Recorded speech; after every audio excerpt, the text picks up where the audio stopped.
The CEO slammed his hand on the table and shouted, "You're fired."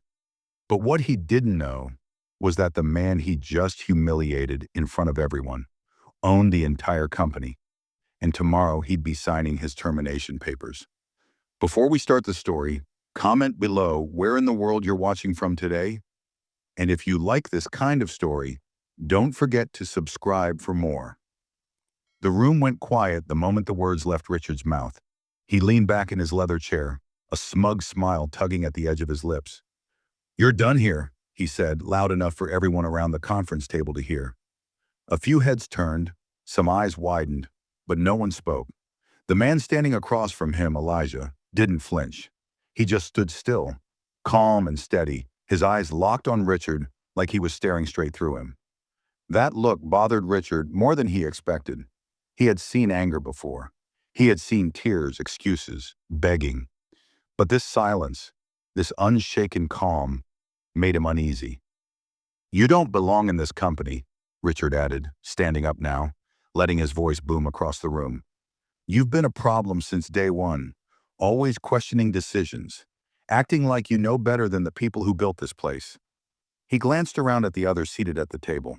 Nora from finance quickly looked down at her notepad. Greg, the head of sales, tapped his pen nervously. Jenna, Richard's assistant, sat frozen, her hand halfway to her coffee. No one spoke.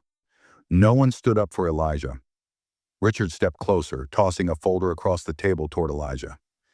"HR will have your exit paperwork ready. You can collect your things. I want you out of this building by noon." His tone was final, cold. To him, Elijah was just another mistake he was fixing. Another hire that didn't fit his picture of what the company should look like. Elijah didn't respond. He didn't defend himself. His hands stayed at his sides. No sudden movements, no reaction, just a slight nod. He had learned a long time ago that places like this weren't built for men like him. Not really. No matter the qualifications, the degrees, the results. Some people only saw what they wanted to see. He turned and walked out, leaving behind the tense silence that filled the boardroom. Richard let out a dry laugh and said to no one in particular, "He thought he could challenge me. This company doesn't run on feelings. It runs on results and discipline. He didn't belong here, never did." Elijah walked through the hallway with slow, even steps. He passed coworkers who quickly looked away. Olivia from legal bit her lip when their eyes met. Ethan from marketing shifted awkwardly behind his desk. Some looked guilty. Most looked relieved it wasn't them. No one said goodbye. At his desk, Elijah picked up the small cardboard box HR had sent down. He didn't need to pack much. He never brought personal things. His desk had always been clean, professional, forgettable, just like he had been told to be. He walked to the elevator. Just before the doors opened, his phone buzzed. A message lit up the screen. "It's finalized. Congratulations. The deal is done." Elijah looked at the message for a long second, then put the phone in his pocket. The elevator doors opened. He stepped inside. As the doors closed, he didn't look back. His face was calm, his eyes focused. Richard had just made the biggest mistake of his career. He thought firing Elijah was the end, but it was only the beginning. Richard stormed back into his office, still riding the high of what he thought was a power move. He straightened his tie in the mirror and muttered to himself, "About time I cleaned up this place. Too many attitudes walking around like they run the show." He poured himself a glass of expensive scotch from the crystal decanter on his shelf, like he always did after firing someone. It made him feel untouchable, important, in control. On the 23rd floor, far from the executive offices, Elijah walked into a smaller, quieter meeting room. Inside, two men were already waiting. One of them, Raymond, stood as Elijah entered, offering a firm handshake and a proud smile. The other, Darren, slid a folder across the table toward him. "It's all yours now," Darren said. "Transfer of control has been signed by the board. The announcement goes out tomorrow." Elijah opened the folder, glanced over the documents, then closed it slowly. "Is Richard aware yet?" he asked. Raymond let out a short laugh. "Not even close. He thinks the firm still belongs to the parent company. No clue that you bought them out completely through our group." Elijah nodded once. He had been planning this move for months. Quietly, carefully, He had worked through shell companies and private partners, making sure his name didn't show up until the ink was dry. Every detail had been reviewed, every legal corner checked twice. I want the transition announcement to be scheduled for the company town hall, Elijah said, his voice calm but clear. Let him be there. Let them all be there. I want the room full when they find out. Raymond grinned. You sure you want to do it like that? Elijah looked out the window. The city lights were starting to blink on. He thought about every time he had been overlooked, every meeting where his words were ignored, every casual insult dressed up as company culture. Yeah, he said, exactly like that. Downstairs, Richard was still talking loudly in his office, bragging to Jenna about how he had cut the dead weight. He had no idea that tomorrow he would be the one walking out. And this time, no one would be offering him a folder, a second chance, or even a handshake. The next morning arrived with the same polished routine. Suits filled the hallways, coffee cups in hand, screens glowing with numbers and reports. But something felt different. Whispers floated through the air. Jenna noticed it first. Emails were coming in marked, "Confidential CEO transition." She frowned, leaned closer to her screen, and clicked on the message. Her eyes widened slowly. She looked over at Richard's door but didn't say a word. At 10 a.m. sharp, the staff gathered in the large conference hall for the quarterly town hall meeting. Rows of chairs filled quickly. Department heads sat in the front. Lower-level staff scattered in the back. Some looked bored, some curious. Richard stood off to the side of the stage, buttoning his suit jacket and scanning the room like a king addressing his court. He still had no idea. The lights dimmed slightly. The company's logo flashed onto the massive screen behind the stage. The head of PR, Monica, stepped up to the microphone. Her voice, normally smooth and rehearsed, had a nervous edge to it. Thank you all for coming today, she began. Before we go over company performance, we have a major announcement regarding leadership. She paused, and for a second, the room held its breath. Richard stepped forward, assuming it was his cue. He smiled confidently, already preparing a speech in his head. But Monica held up her hand gently, stopping him mid-step. The board of directors has approved a full acquisition, she said, her voice firmer now. Effective immediately, our company is under new ownership. Gasps echoed through the room. Heads turned. Richard froze. Monica continued. The transition will be overseen by the incoming executive chairman. Please welcome him now.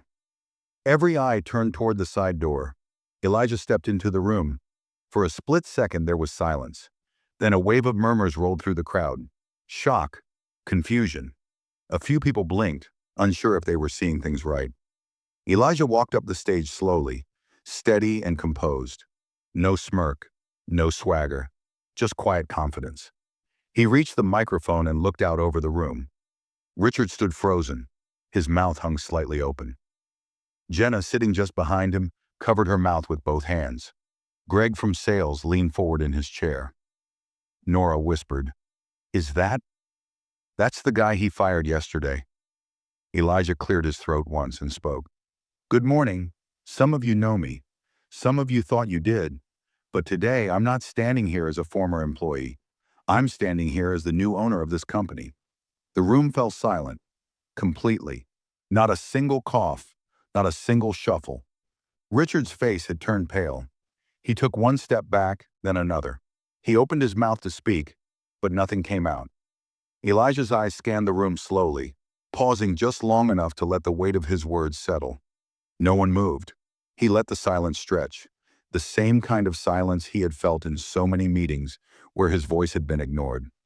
Now that silence belonged to him. "I've spent a lot of time in this building," he continued, his voice calm and level.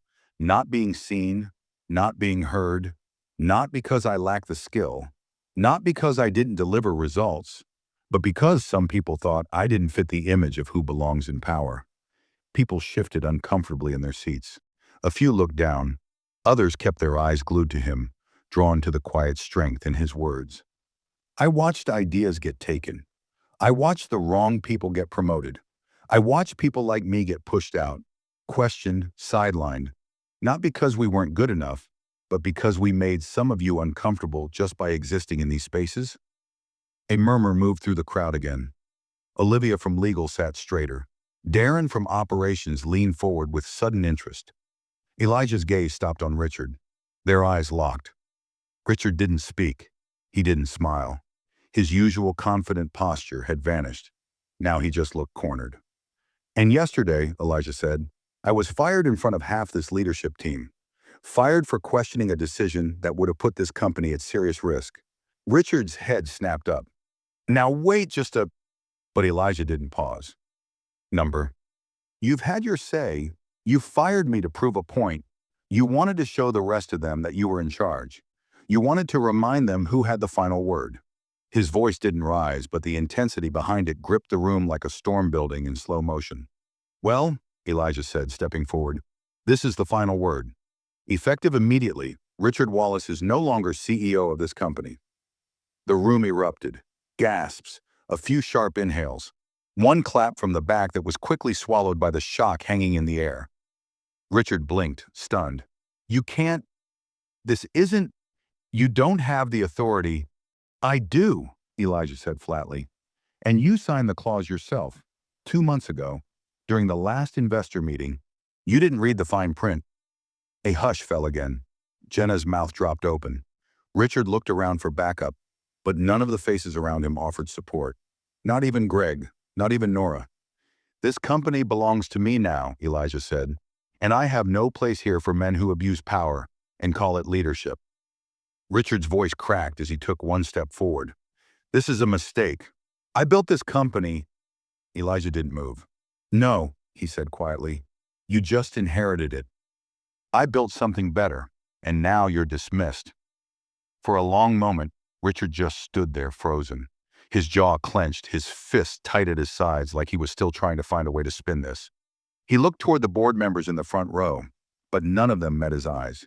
He looked toward Jenna, but she quickly glanced away, pretending to check her phone. His voice, when it finally came, was shaky. You don't understand what you're doing. You're making a mistake. This company won't survive without me. Elijah didn't even blink. It survived despite you. The words landed like a slap. A few people in the front rows glanced at each other. Someone in the back let out a quiet, shocked laugh before they caught themselves. Elijah continued, calm and steady, like he was delivering a simple business report. You pushed good people out of this company. You ignored the employees who worked the hardest. You looked at resumes and saw color before skill. You sat in rooms filled with people smarter than you and still thought you were the smartest one there. Richard's face flushed red. His breathing grew faster. You're nothing but a technician. You worked under me. You think money makes you a leader. I don't think money makes me anything, Elijah said. But you made me one thing for sure. You made me focused. He stepped down from the stage and walked toward Richard slowly, never breaking eye contact. You thought firing me would end the conversation. You thought I'd disappear quietly like the others you got rid of. But while you were busy talking down to everyone around you, I was building. While you were holding on to power, I was buying the walls around you. He stopped just a few feet in front of Richard. You've ruled through fear. You've threatened, humiliated, insulted, and you got away with it for years. But now you're out of places to hide. Richard's face twisted. You don't scare me. I'm not here to scare you, Elijah replied. I'm here to replace you. 2 men in suits stepped forward from the side of the room, part of the new executive security team. Their movements were calm, professional. One of them spoke quietly. Mr. Wallace, we need you to leave the building. Richard stared at them like he didn't hear right. You're throwing me out? You're serious? He turned back to Elijah, pointing. This is a mistake. You think these people respect you? You think they'll follow you? Elijah didn't flinch. I don't need to be feared. I don't need to be liked. I just need to make sure no one ever goes through what I did. And that starts today. The room watched as Richard's final moment of power crumbled. He looked around once more, hoping for someone, anyone, to speak up for him. No one did. He turned furious and stormed out with the security team trailing behind. His footsteps echoed down the hallway like thunder in a storm that had already passed. The silence he left behind wasn't fear anymore. It was something else. Relief, realization, a shift. Elijah looked around the room. Let's get to work, he said. And just like that, the company took its first real breath in years. The doors closed behind Richard with a heavy, echoing thud, but no one moved for a while. It was like the entire company had been holding its breath for years and had just now remembered how to exhale. Elijah stood still at the center of the stage. No mic, no spotlight, just a man who had waited for the right moment and claimed it without raising his voice once. He looked out at the crowd, faces he had seen in passing, some he had worked beside quietly, others who had never looked him in the eye. The clip showed a shaky phone video of the moment Elijah walked onto the town hall stage. The view was from the back of the room, but his presence was unmistakable. Calm, steady, unshaken. The video already had over 2 million views. Thousands of comments flooded in, praising him for his silence, his control, his strategy. There were memes of Richard's stunned face, edits of Elijah's line. "You fired me to prove a point. You wanted to remind them who had the final word." Elijah handed the tablet back. "That didn't take long." Olivia gave a short laugh. "The internet loves a good takedown, especially when it comes with a clean suit and a knockout line." He didn't smile. "They love it now, but by next week, they'll move on." "Maybe," she replied, "but people here won't forget." As she turned to leave, Jenna appeared around the corner. She looked hesitant, holding a file in both hands like it was a shield. She approached slowly, her posture stiff, unsure if she was allowed to speak. "Elijah," she said. Her voice was softer than usual. Can I talk to you?" He looked up, expression unreadable. "You can." She stepped forward and placed the file on his desk. "I just wanted to apologize. I didn't know what Richard was planning when he fired you. I wasn't part of that decision." He raised an eyebrow slightly. "You typed the email that summoned me to the room?" Her face flushed. "I know, I did. I didn't have a choice." "There's always a choice," he replied, his tone still even. "But I understand. You did what you thought was safe." She nodded quickly. "I didn't agree with him. I just, I didn't think speaking up would matter." He paused for a second, then said, "That's the problem. No one thinks speaking up matters until someone does." She stood there, unsure what else to say. The apology was given, but it didn't feel enough. Not to her. Not for what she had ignored, what she had helped carry out, even if silently. Elijah leaned forward, sliding the file toward himself. "If you want to stay here, Jenna, it won't be the same company. I'm not Richard. I won't scream. I won't humiliate. But I will expect people to stand up for what's right, even if it costs them something." Her eyes lowered. "Understood." He nodded once. "Then let's start over. Not just you, all of us." As she turned to leave, her steps a little heavier but more honest, Elijah finally looked out over the floor. People were working, but the energy was different. Not afraid, not rushed, focused, real. He had taken the top seat, not for revenge, but to fix what had been broken from the inside out. And now, for the first time in a long time, the foundation felt like it could actually hold something better. The next 2 weeks changed everything. Elijah wasted no time. He didn't hold a celebration, didn't sit for interviews, didn't soak in the online attention. Instead, he got to work. He started with the departments that had been ignored for years: compliance, HR, junior product teams. He sat down with staff who had never seen the inside of the executive floor. He asked questions, not to show authority, but to listen. Really listen. In the accounting office, a woman named Priya nearly burst into tears when he pulled up a chair beside her desk and asked why her department had been reporting the same budget issue for 6 quarters without response. In IT, Marcus, quiet, soft-spoken, finally explained how Richard had approved a software change that exposed the company to a serious data breach, and then blamed it on junior staff. In sales, 3 people admitted they had been ready to quit until the town hall happened. But not everyone was thrilled. In a dim corner office, Leonard, one of Richard's longtime allies, leaned against his desk and whispered into his phone. "He's moving fast, firing 2 managers last week, promoted a woman from diversity hiring into strategy. He's rebuilding this place like he's trying to erase Richard's name from it." A pause, then Leonard added, "I give it 2 months before this whole feel-good leadership dream falls apart." He wasn't the only one thinking that way. A few department heads, people who had spent years building influence by staying close to power, were now unsure where they stood. They had used fear, control, and secrecy to climb, and Elijah wasn't playing that game. His leadership felt like a mirror, and some didn't like what they saw in it. In one internal meeting, when Elijah introduced an anonymous feedback system open to every employee, there was pushback. Greg, the former sales director, smirked and said, "Sounds like a complaint box for people who can't take pressure?" Elijah looked him dead in the eye. "Pressure is part of business. Abuse is not." The room went quiet. Later that afternoon, Greg was removed from his role. His replacement was Simone, a sharp, quiet woman from mid-level who had doubled her team's numbers in the last year without ever demanding credit. Now every pair of eyes was locked on him. Some still looked shocked, some looked uncertain, but others looked hopeful. "I know what today feels like," Elijah began again, slower now. "It feels like everything's flipped upside down. For some of you, maybe it feels like the rules just changed overnight. But the truth is, the rules have always been broken. I just refuse to keep playing by them." There was no pride in his voice, just clarity, like he was done waiting for permission to speak the truth. "I've seen interns quit after 1 week because no one spoke to them unless it was to criticize.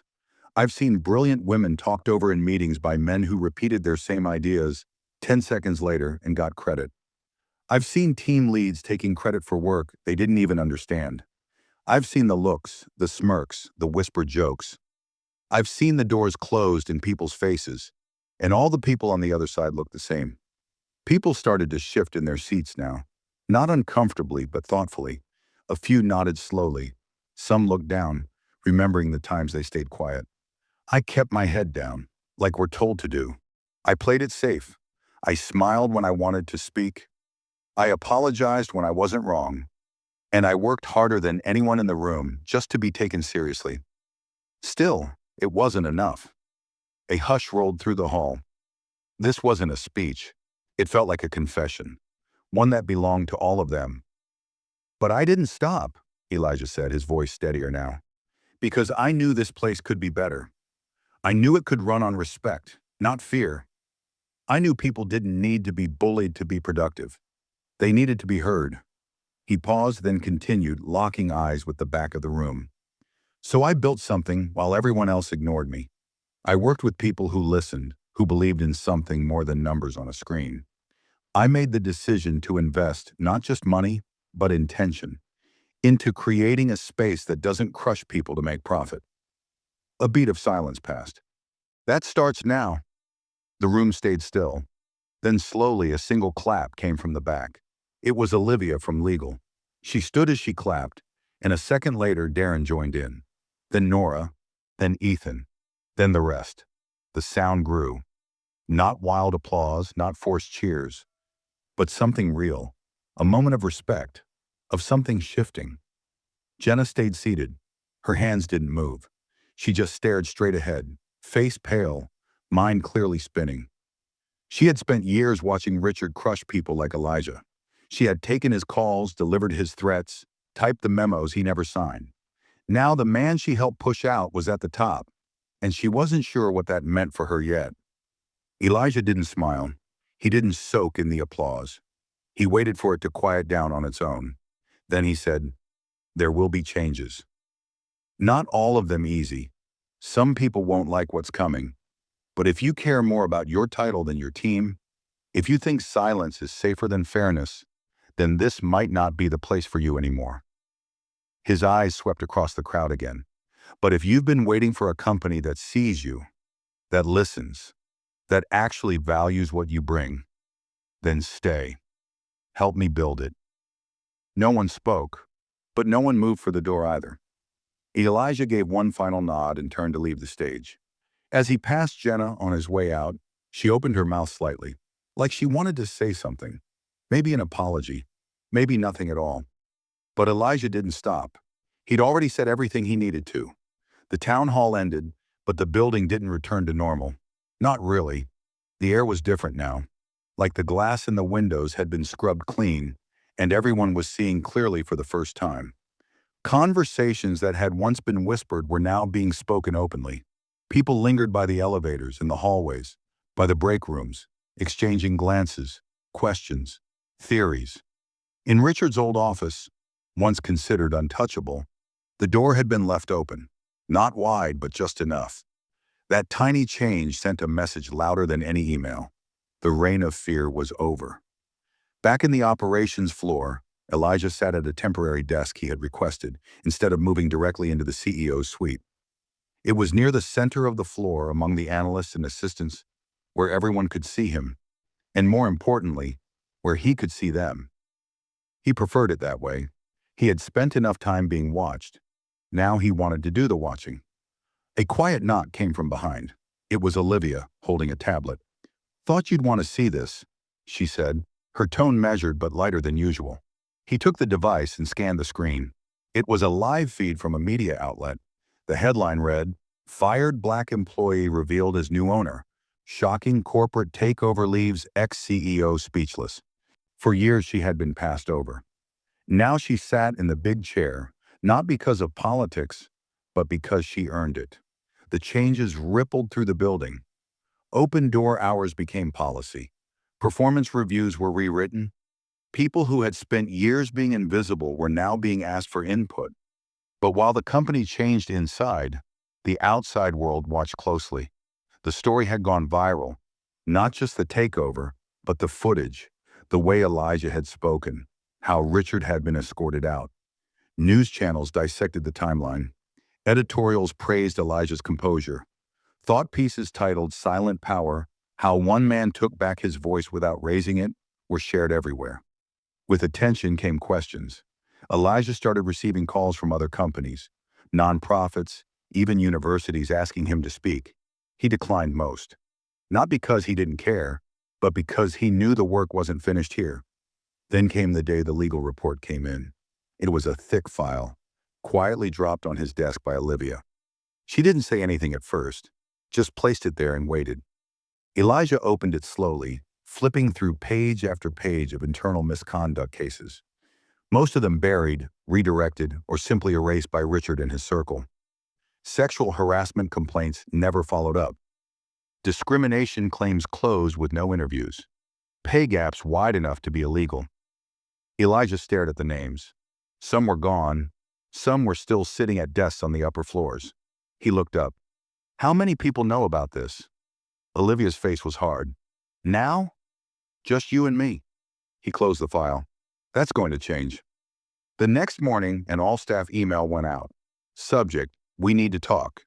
In it, Elijah explained that he had discovered serious misconduct that had been hidden for years. He didn't mention names yet. He didn't point fingers. He simply said this: "The company you gave your time, your energy, and your ideas to failed you. That stops now. I won't protect people who abused your trust. I won't silence voices that should have been heard.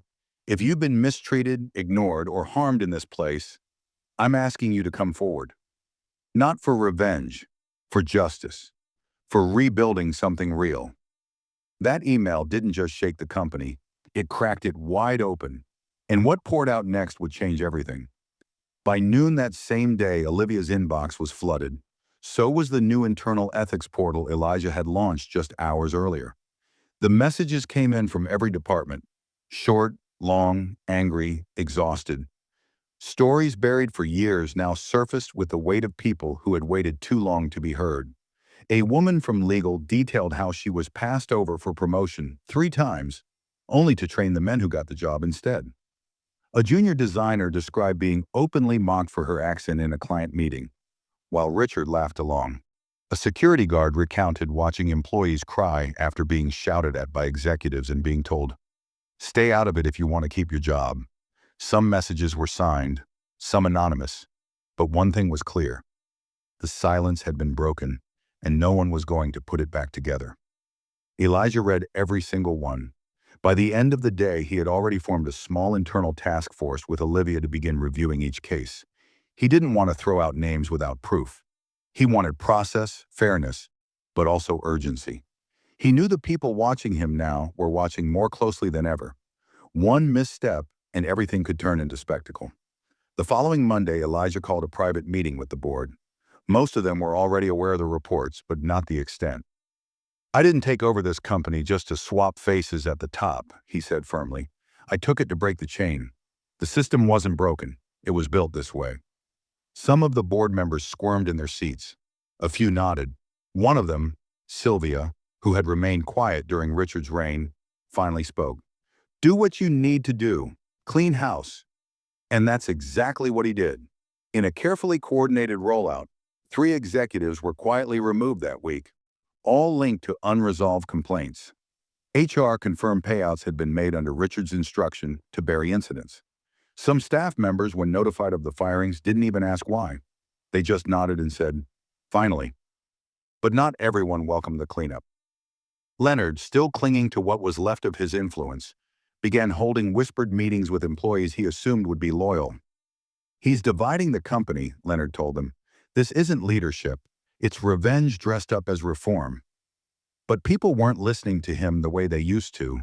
The fear that once kept them in line was gone. They had seen what real leadership looked like, and it didn't come with yelling or ego. It came with accountability. Jenna, who had been keeping her head low since the town hall, walked into Elijah's office late one afternoon. She stood in the doorway for a long time before speaking. "I didn't know how bad it was," she said.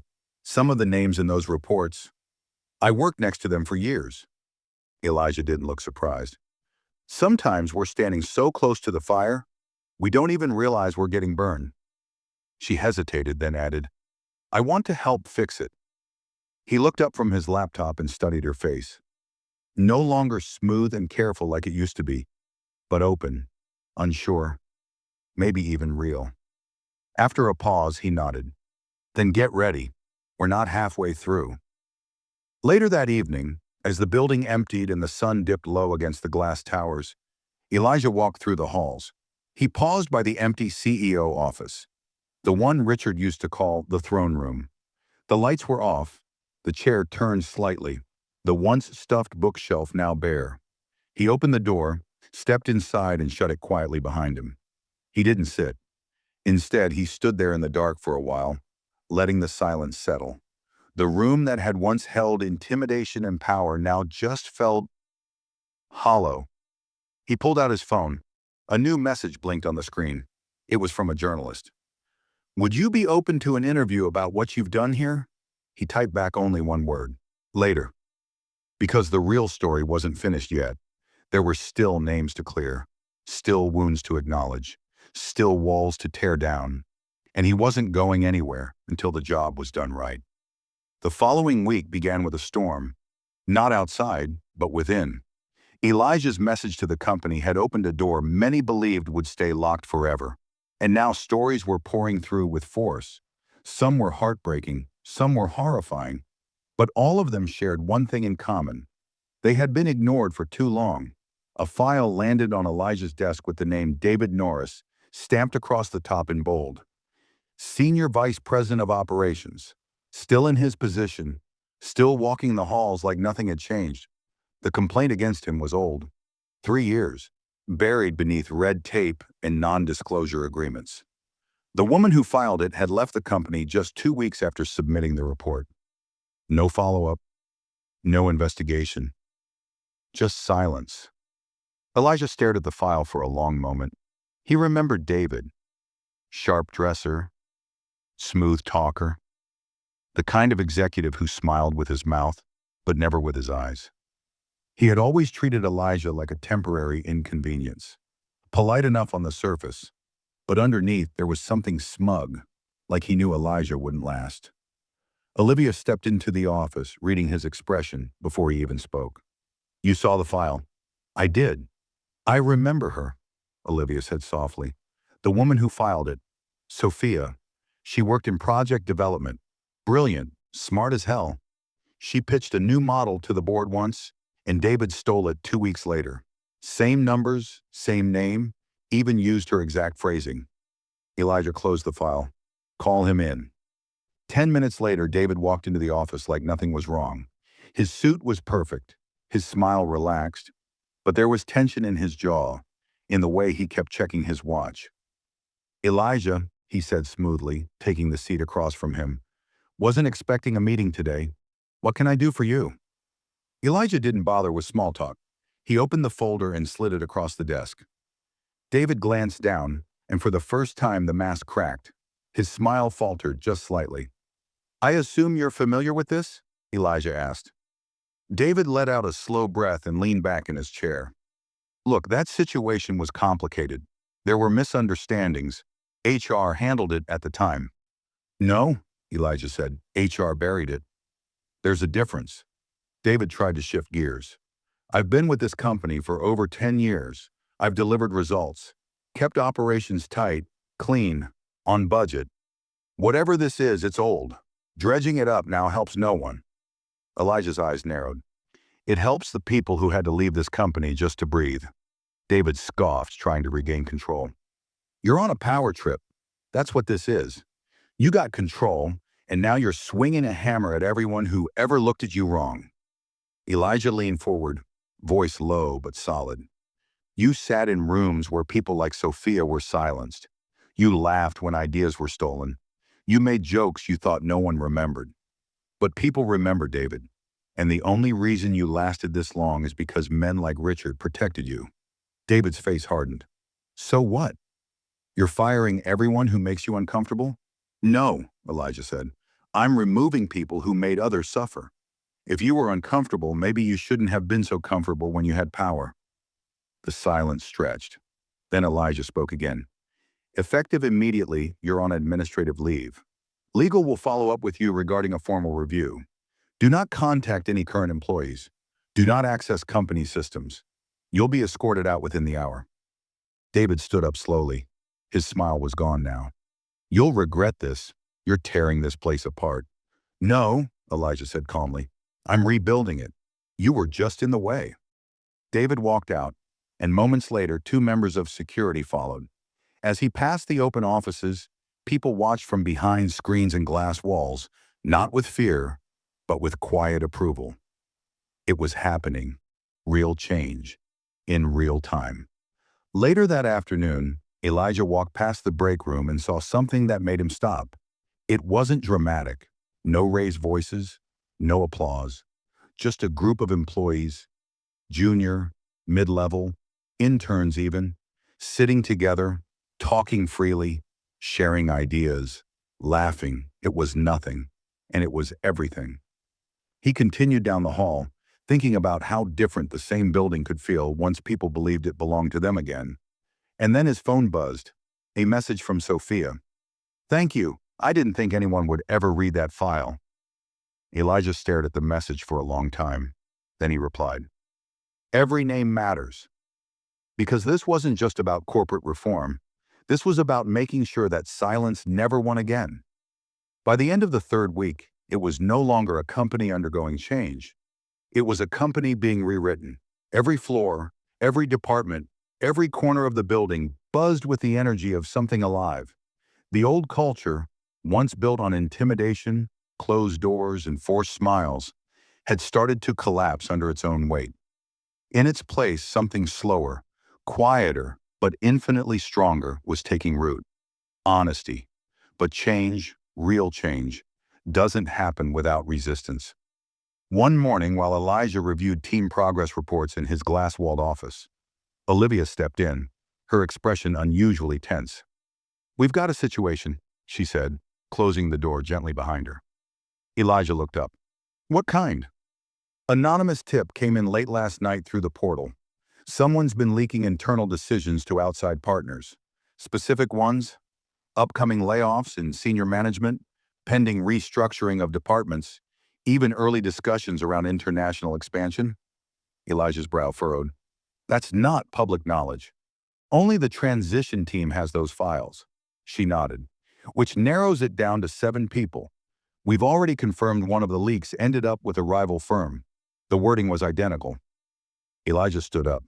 He didn't raise his voice. He didn't curse. But his stillness was sharper than anger. Pull access log, he said.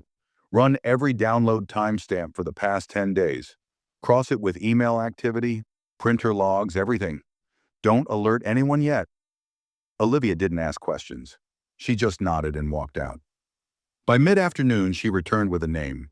Rory Kemp, head of business development, well-liked, confident, charismatic, known for shaking hands a little too hard and laughing too loudly in meetings. He had been quiet during the transition, not rebellious, not supportive either, just quietly watching. Apparently, he'd been doing more than that. He copied the files to a personal drive, Olivia explained, then accessed them from a hotel Wi-Fi near Midtown the same night the leak happened. There's no doubt. Elijah sighed, then gestured to the door. Call him in. 10 minutes later, Rory walked in like nothing was wrong. Collared shirt, sport coat, silver pen tucked neatly in his pocket. You wanted to see me? Elijah didn't waste time. Why did you leak internal files to Glenwood Holdings? Rory's expression didn't change at first, but the pause that followed said enough. Elijah, he began slowly, you have to understand something. I've been with this company for 9 years. I helped bring in the partnership that put us on the national map. Richard might have been a piece of work, but he knew how to reward loyalty. Elijah said nothing. He waited. You came in here flipping everything upside down, Rory continued. People are nervous. The ground is shaking under them. Investors are calling with questions. Clients are reading headlines. I had to give them something. So you gave them confidential documents? Elijah asked, his voice calm. Too calm. They needed reassurance, Rory replied. They needed to know the company wouldn't collapse under this crusade of yours. Elijah stepped closer, his eyes locked. This isn't a crusade, this is a correction. One that's long overdue. Rory's tone sharpened. You're alienating the people who know how to keep this place running. You think you're making it better? You're just making it unstable. There's a reason people like Richard kept certain things in place. That's exactly why I'm here, Elijah replied, voice cool but edged now. Because people like you believe silence was smart. I rewrote the bylaws, Elijah replied. You've got 2 choices, come clean or face a full legal audit and potential criminal referral. Jeremy's voice lost its polish. You're not going to build loyalty if you burn every bridge. Elijah stared at him, unimpressed. I'm not building loyalty. I'm building integrity.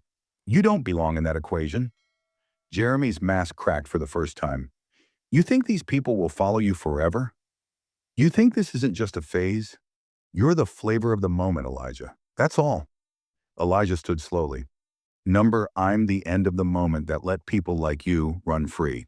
Security arrived. Quiet, professional.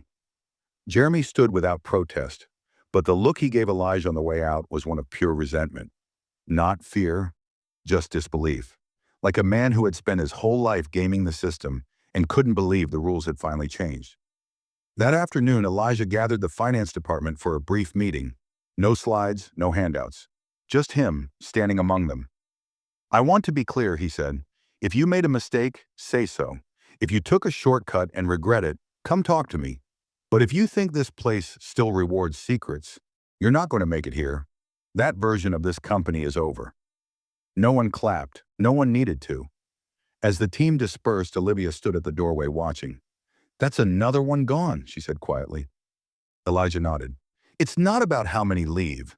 It's about who stays and why. Later that night, he sat at his desk alone again. The office was dark, save for the soft light from his laptop. His phone buzzed with a message from an unknown number. You're doing what others were too afraid to try. Don't stop. Some of us have been waiting our whole careers for this. Elijah leaned back in his chair. He had come back as the new owner. But now he was something more. He was becoming what the old system feared most. Proof that power could belong to someone who earned it. By the time the 5th week began, the company was no longer recognizable. And for the first time in years, that was a good thing. Meetings no longer felt like traps. People spoke without waiting for someone else's approval first. Department heads didn't just report numbers. They talked about real issues. Burnout, unfair workloads, broken processes. There was no fear in the room anymore, only focus. Elijah had replaced the language of domination with one of responsibility. Titles still mattered, but they didn't protect anyone from accountability. The walls had ears, but now they listened instead of whispered. But success brought attention, and attention brought pressure. One morning, Elijah's assistant, Nadia, entered his office carrying two thick folders and a nervous look. "There's a message from the advisory board," she said, placing the folders down. "They're sending a delegation next week. They want to evaluate long-term strategy." Elijah raised an eyebrow. "Translation?" "They're nervous," she said. "Too much change, too fast. Investors are wondering if you're a risk." He didn't look surprised. They didn't care about the rot. Now they care about the cleanup. "They care about headlines," Nadia said quietly, "not what it costs to get here." He leaned back in his chair. The story had gone quiet online, but people with money didn't like silence. They wanted metrics, performance graphs, PR control. They liked bold leaders only when the results showed up by quarter two. And Elijah? He hadn't played that game from the start. The following evening, he met privately with Olivia and two other core transition team members, Simone, now head of sales, and Priya from finance. All three had been promoted not out of loyalty, but performance, the kind that was impossible to ignore. "They're coming to watch," Elijah told them, "not to support, to decide whether I'm a temporary shakeup or something they need to contain."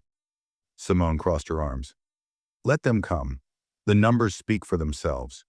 Revenue's steady. Retention is up. Employee satisfaction jumped 24 points," Priya added, "and 3 new accounts signed this month. Accounts that refused to deal with us under Richard." Elijah nodded slowly. "I know, but what they want is control, a sense that they can still steer the ship. If they think I'm not manageable, they'll look for a way to put someone else in charge. Quietly, legally." Olivia leaned forward. "So what do we do?" Elijah looked out the window. The city pulsed beneath the glass, full of power and politics. He'd grown up watching men like Richard navigate it effortlessly, always protected by rules they'd helped write. Elijah had never been invited to those tables, so he'd built his own, stronger, quieter, harder to shake. "We keep building," he said. "We let the work speak. But if they push, we don't bow. We don't break." Over the next several days, Elijah doubled down, not with defiance, but results. That secrets protected the company. They didn't. They protected people like Richard, people like you. "You won't last," Rory said, voice lower now. "This isn't how real business works." Elijah leaned in just slightly.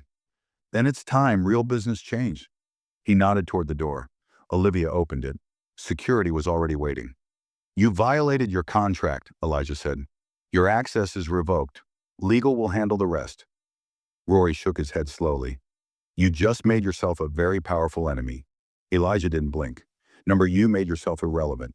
As Rory walked out, flanked by security, the floor didn't fall into chaos. No panic, no whispers of rebellion. Just a few quiet glances, a couple of small nods. Another reminder that the walls weren't as strong as they used to be, and maybe that was a good thing. Later that evening, Elijah sat alone in the building's top-floor lounge, the city stretching out like a circuit board of light. He didn't look triumphant. He looked tired, not defeated, just heavy. Change carried weight, especially when it involved cutting away the rot you couldn't see until it started bleeding. Olivia stepped in with 2 mugs of coffee and handed him one. "You did the right thing," she said. "Right doesn't always feel good," he replied.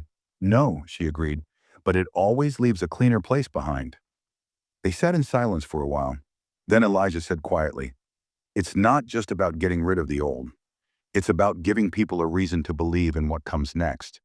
And in that moment, as the sky outside began to fade into stars, it was clear he wasn't just building a company, he was building a future. The fourth week brought a shift in energy.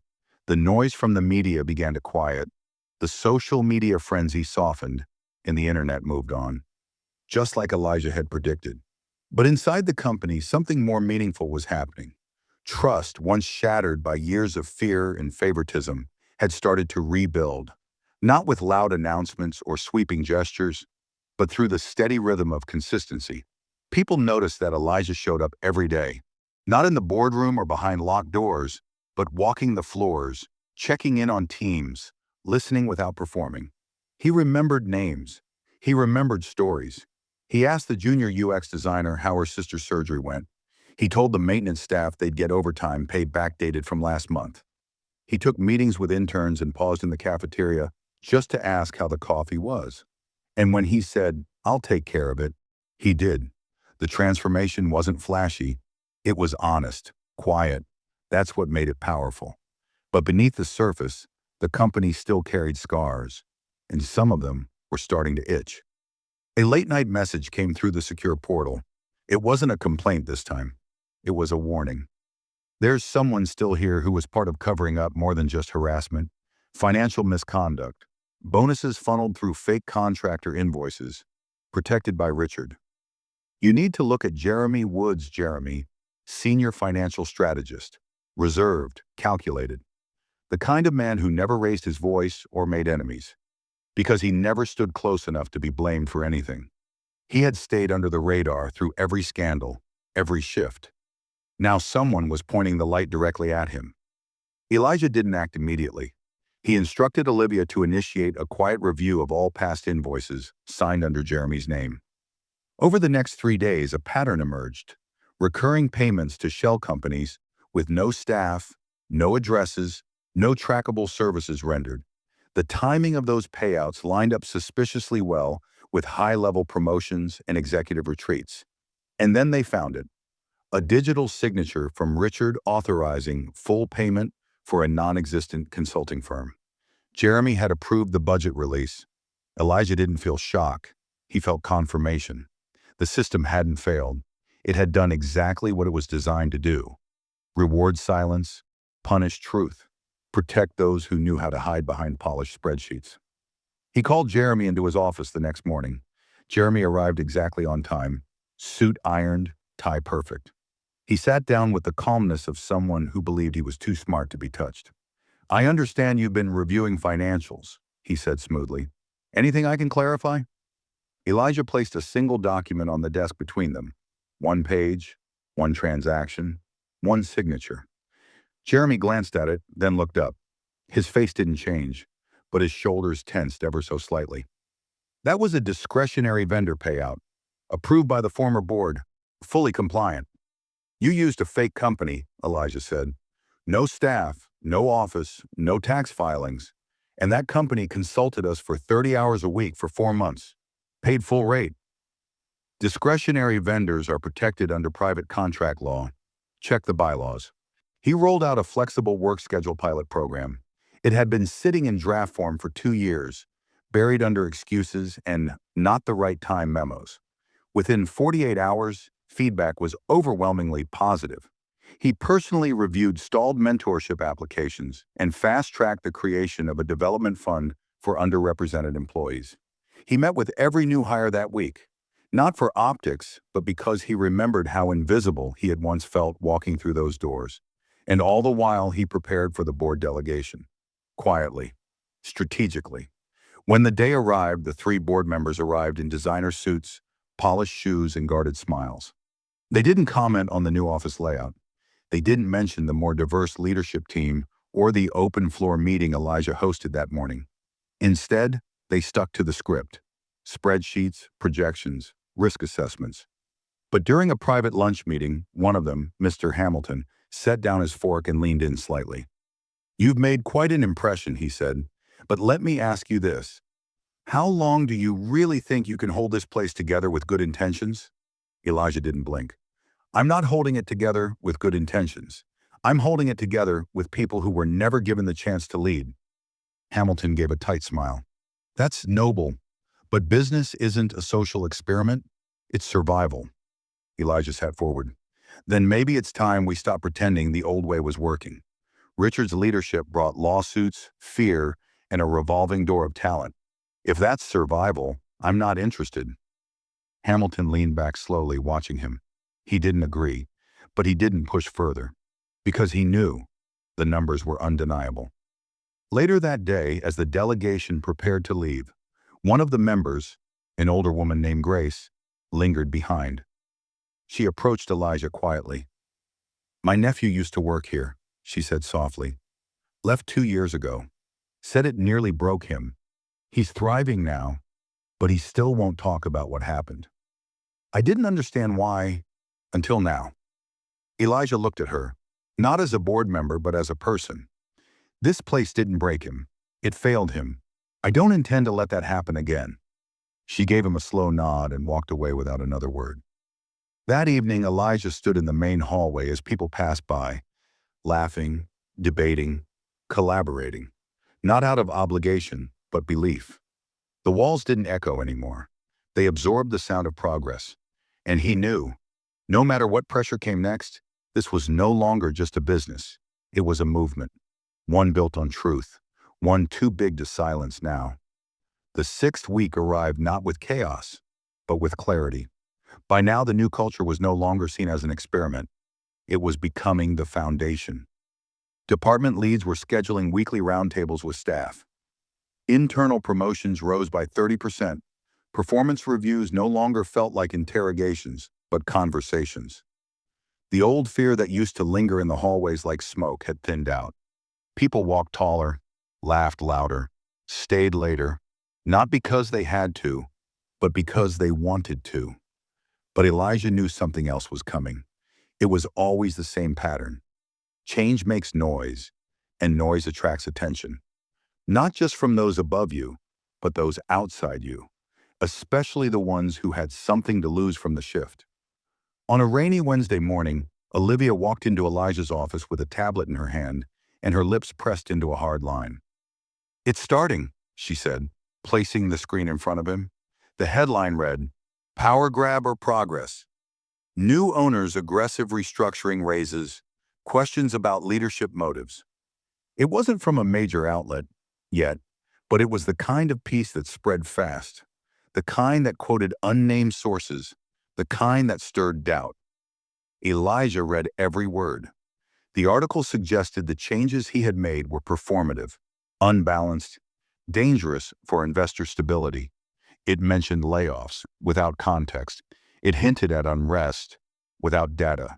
And worst of all, it quoted one anonymous employee. "He's just flipping the script. Same power, different face. We're not freer.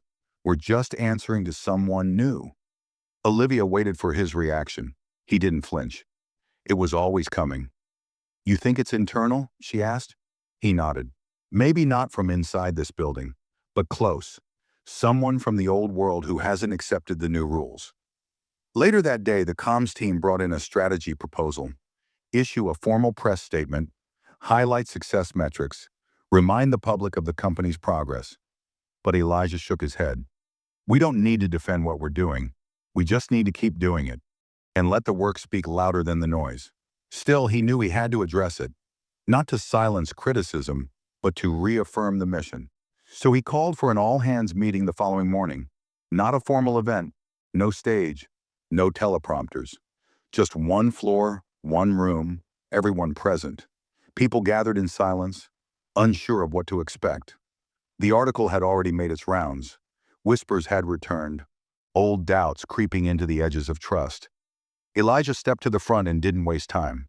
"You've all seen it," he said.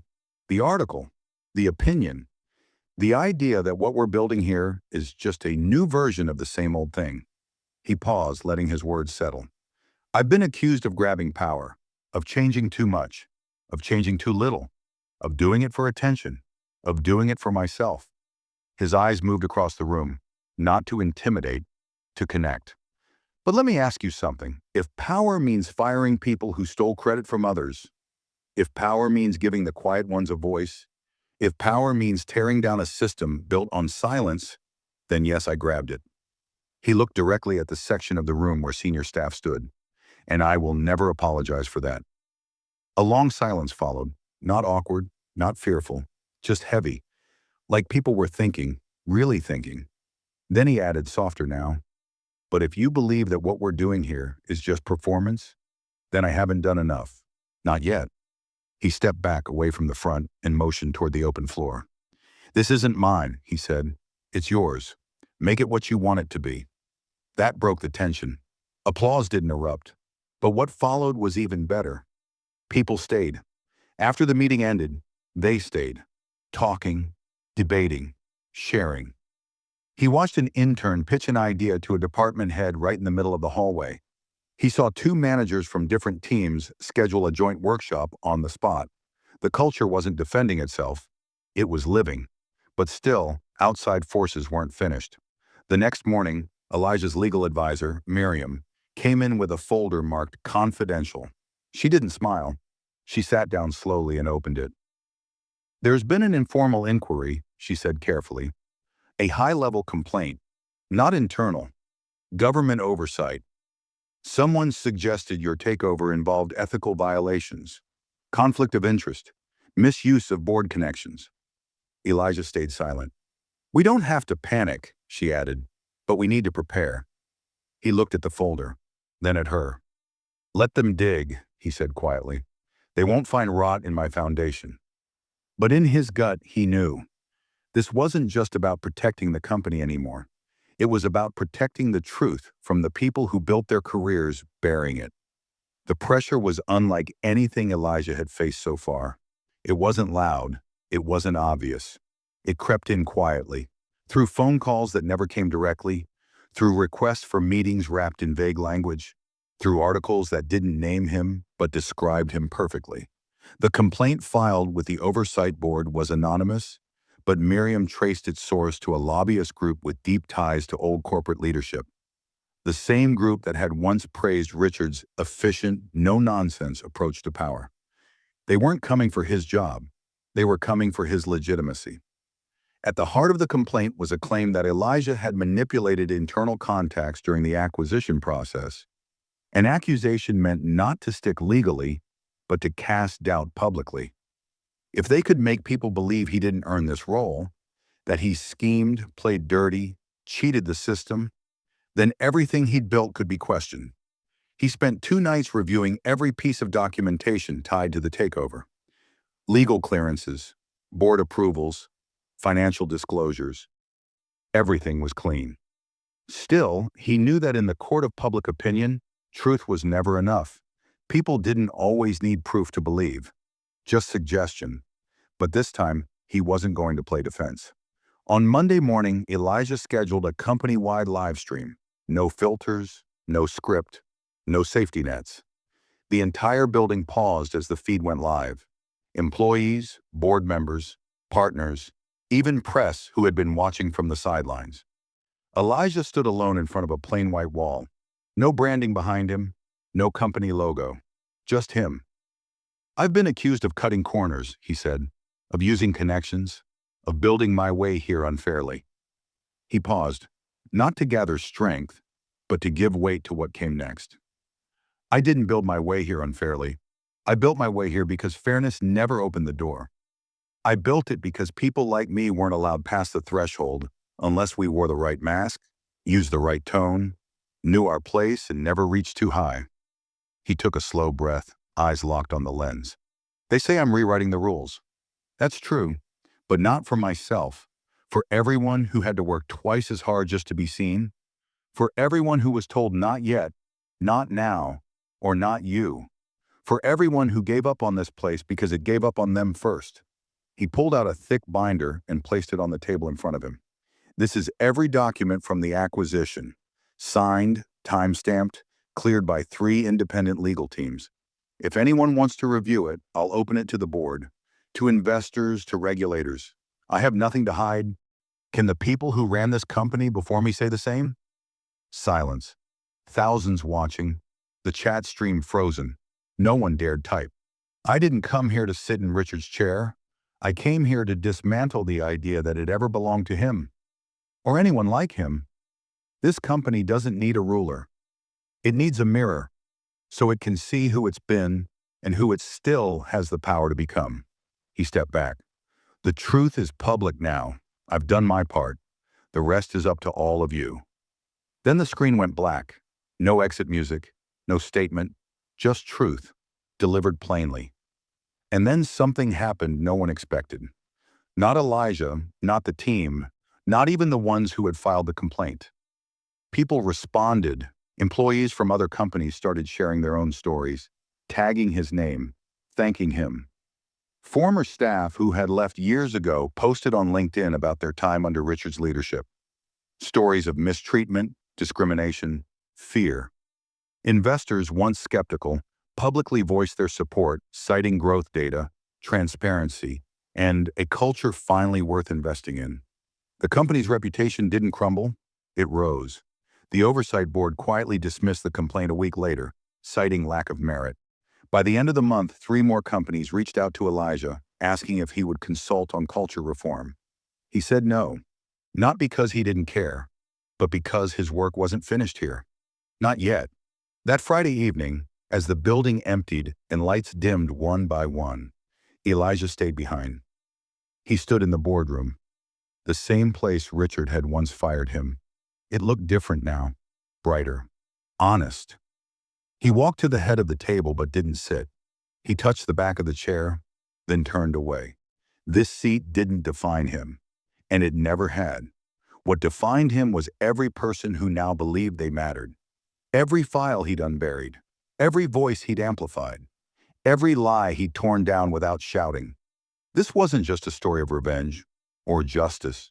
It was a story of reclamation, of space, of dignity, of voice. And the final word belonged not to those who once held power, but to the one they tried to erase. If you enjoyed this story, make sure to like the video, share your thoughts in the comments, and subscribe to the channel for more powerful stories like this one.